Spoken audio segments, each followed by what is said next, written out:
Hello, good morning, नमस्कार, आदाब। एक बार फिर से आप सबका स्वागत है वाईफाई स्टडी स्टूडियोज चैनल पे, which is a part of an academy. तो हम लोग शुरुआत करने वाले हैं यहाँ पे काफ़ी इंपॉर्टेंट टॉपिक, जिसके बारे में आप लोगों ने बहुत दिनों से बोला हुआ था कि मैम ये वाला टॉपिक करा दीजिए। सो फाइनली ये टॉपिक आपके लिए है, जिसमें हम पढ़ेंगे किसके बारे में, जो भी डिस्कवरीज हुई हैं साइंस के फील्ड में, या फिर कुछ भी अगर ऐसी चीज़ है जिसको क्रिएट किया गया है जो हमारे एग्जाम पर्सपेक्टिव से इम्पॉर्टेंट है, उन सबको हम लोग कवर करेंगे इस पर्टिकुलर सेशन में। ठीक है, तो शुरुआत करेंगे यहाँ पर। और सबसे ज़्यादा इम्पॉर्टेंट चीज़ कि सेशन के लिंक को एक बार से लाइक और शेयर कर दीजिएगा। सेकेंडली, हम लोग का जो सबसे इम्पॉर्टेंट करंट अफेयर्स का सेशन होता है, ये रहता है डेली सुबह 7 बजे, इसी चैनल पे होता है। So be live in the session. Reason being, क्योंकि आप भी जानते हो कि करंट अफेयर्स के बिना जो लाइफ है हमारी वो कैसी हो सकती है, वो आपको बहुत कायदे से यहाँ पे मालूम है। ठीक है, तो ये क्लास आपका रहता है सुबह 7 बजे, जहाँ पे आपको न्यूज़ के साथ में स्टैटिक फैक्ट और साथ ही साथ आपको जीके का पोर्शन भी मिलता है। ठीक है, चलिए अच्छा, तो करते हैं यहाँ पे शुरुआत। और सबसे पहली जो न्यूज़ है हमारे सामने, या फिर सबसे पहला जो सेक्शन है जिसके ऊपर सवाल बन सकता है डिस्कवरीज के पर्सपेक्टिव से, वो क्या है? Name the scientist who has discovered that some molecules have a mirror images. यानी कि यहाँ पे ये बताया जा रहा है कि ऐसे कौन से साइंटिस्ट हैं जिन्होंने ये चीज़ डिस्कवर करी थी, या फिर ये चीज़ बताई थी कि ऐसे कौन से मॉलिक्यूल्स होते हैं, या फिर ऐसे कोई मॉलिक्यूल्स होते हैं जिनकी अपनी खुद की मिरर इमेजेस भी होती हैं। That means they look similar, एक जैसे वो दिखते हैं। तो इसका आंसर क्या हो जाएगा? Louis Pasteur. लुइस पास्चर का नाम आपने सुना होगा। क्या मुझे बता सकते हो कि लुइस पास्चर का जो नाम है वो किस चीज़ से जुड़ा हुआ है? क्या रेबीज के साथ में इनका कोई रिश्ता नाता है? अगर हाँ तो कमेंट बॉक्स में बताइएगा। चलिए अगला देखिए। Who is known as a father of plastic surgery. Plastic surgery के फादर के नाम से किसको जाना जाता है, या फिर किसके द्वारा इसकी शुरुआत करी गई है? तो इसका आंसर क्या हो जाएगा? शश्रुता के द्वारा इसकी शुरुआत करी गई है।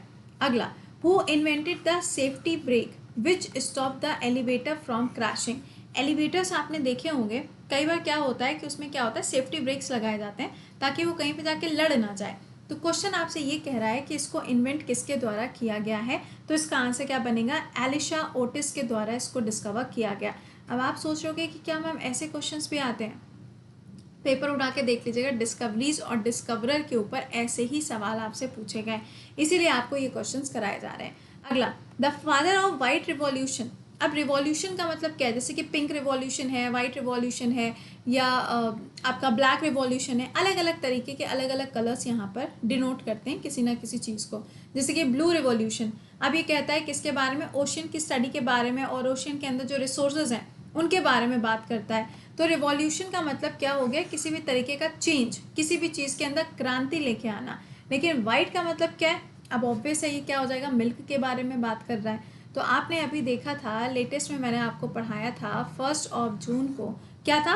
वर्ल्ड मिल्क डे था। इम्पॉर्टेंट है। आप मुझे कमेंट बॉक्स में बताएंगे कि नेशनल मिल्क डे किस दिन सेलिब्रेट किया जाता है, और इसका आंसर क्या हो जाएगा? वर्गीस कुरियन। ये वही पर्सन है जो आप देखते हो ना, Amul the taste of India. तो ये जो यूनिट स्टार्ट करी गई थी वो इनके द्वारा स्टार्ट करी गई थी, आनंद, गुजरात के अंदर। अगला, who build the first working programmable mechanical computer. Electromechanical computer किसने डेवलप किया था? आंसर हो जाएगा कॉर्नाट जॉस के द्वारा। अगर आपसे पूछा जाता है कि प्रेजेंट टाइम में जापान का सुपर कंप्यूटर कौन सा है, तो इसका आंसर क्या हो जाएगा?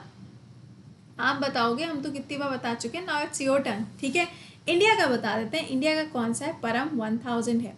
ऐसे आप देखेंगे तो पूरी परम की एक सीरीज है, लेकिन परम नाम याद रखना, पता चला आपको यही ना पता हो, है ना। अगला, who discovered the iridium layer and won the Nobel prize also. किसने इसको डिस्कवर किया था और इसके लिए नोबेल प्राइज भी उन्होंने जीता था? तो इसका आंसर क्या हो जाएगा? लुइस एल्वारेज के द्वारा इसको क्रिएट किया गया है।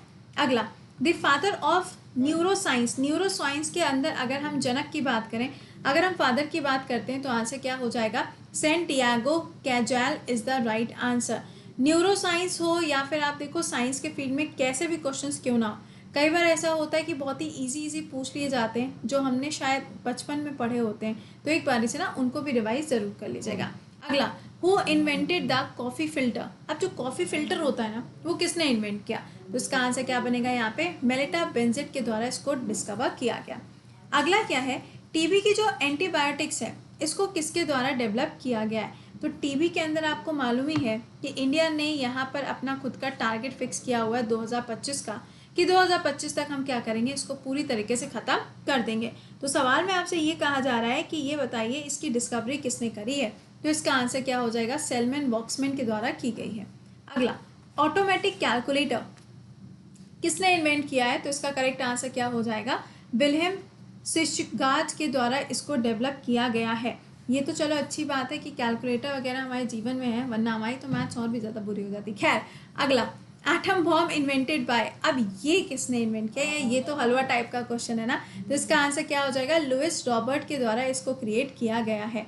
जब भी हाइड्रोजन बॉम्ब हो या फिर अगर आपसे एटॉमिक बॉम्ब पूछा जाए तो ये ध्यान रखिएगा कि इसके ऊपर आपसे साइंस के अंदर जैसे कि फिजन है, फ्यूजन है, इन सब के ऊपर भी जो क्वेश्चन है वो आपसे पूछे जाते हैं। अगला, बायफोकल लेंस इन्वेंटेड बाय, कौन इसको इन्वेंट कर रहा था। तो इसका आंसर क्या हो जाएगा, बेंजामिन फ्रैंकलिन के द्वारा इसको इन्वेंट किया गया था। अगला, बैरोमीटर इन्वेंटेड बाय, अब बैरोमीटर का इस्तेमाल किस लिए होता है, हज़ारों बार हम लोग पढ़ चुके हैं। एयर प्रेशर के लिए पढ़ा है हमने, या विंड के लिए हमने पढ़ा हुआ है कि किसके किसके यूज़ किए जाते हैं। तो इन सब के ना यूसेज ध्यान रखिएगा कि कौन सा इंस्ट्रूमेंट किसके लिए यूज़ किया जाता है। But I will try my best कि इसके ऊपर भी एक सेशन लिया जाए, ठीक है। इन्वेंटेड बाय, किसने इसको इन्वेंट किया है, एवेंजेलिस्टा के द्वारा इसको इन्वेंट किया गया है। नाम थोड़े से टफ है बट याद करने पड़ेंगे, 3-4 बार पढ़ो और उसके बाद में वीकेंड्स पे 1-2 हफ्ते के लिए रिवाइज करो, याद हो जाएगा। अगला, बॉल पॉइंट पेन, ये देखो एसएससी ने इतना घिसा पिटा सवाल कर दिया है इसको कि अब तो रेलवे भी इसको इतनी बार पूछ चुका है। इसका आंसर क्या हो जाएगा, बायरो ब्रदर्स के द्वारा इसको इन्वेंट किया गया। अगला, जेपी डेनलॉप इन्वेंटेड, इन्होंने क्या इन्वेंट किया है। तो इन्होंने यहाँ पर आप देख सकते हैं रबर टायर।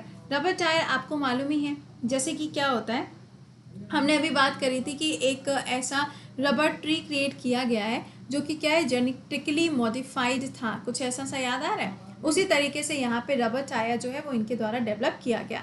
अगला, कौन से ऐसे साइंटिस्ट हैं जिन्होंने डिस्कवर किया है रेडियो एक्टिव एलिमेंट जिसको हम रेडियम के नाम से जानते हैं, मैडम क्यूरी। द पर्सन जिनको 2 बार नोबेल प्राइज मिल चुका है, फिजिक्स में भी मिला है एक बार और एक बार किसमें, केमिस्ट्री के अंदर मिला है।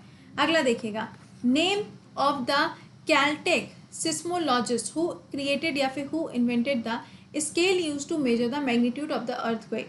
जो अर्थ का मैग्नीट्यूड होता है, जैसे आप देखते हो ना 7 रेक्टर है, 8 रेक्टर है, 9 रेक्टर है, 6 है, 5 है, तो ये सब क्या है, ये मैग्नीट्यूड ही तो है ना कि अर्थक्वेक जो है वो कितनी तेजी से आ रहा है। तो इसको कैलकुलेट करने के लिए यहाँ पे क्या है, चार्ल्स रिक्टर ने इसको क्रिएट किया था और यहाँ पे रेक्टर स्केल का ही इस्तेमाल किया जाता है।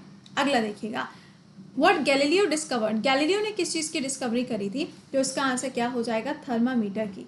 देखो गैलीलियो के नाम पे अगर आप देखो तो सोलर सिस्टम में भी आपको कुछ नाम जो है वो गैलीलियो के नाम से ही देखने को मिलते हैं, ठीक है। तो इनके नाम को भी बहुत अच्छी तरीके से हमें याद रखना है। अगला, what James Watt invented, James Watt, what का मतलब क्या हो जाएगा, कोई ना कोई पावरफुल चीज़ की बात करी जाएगी।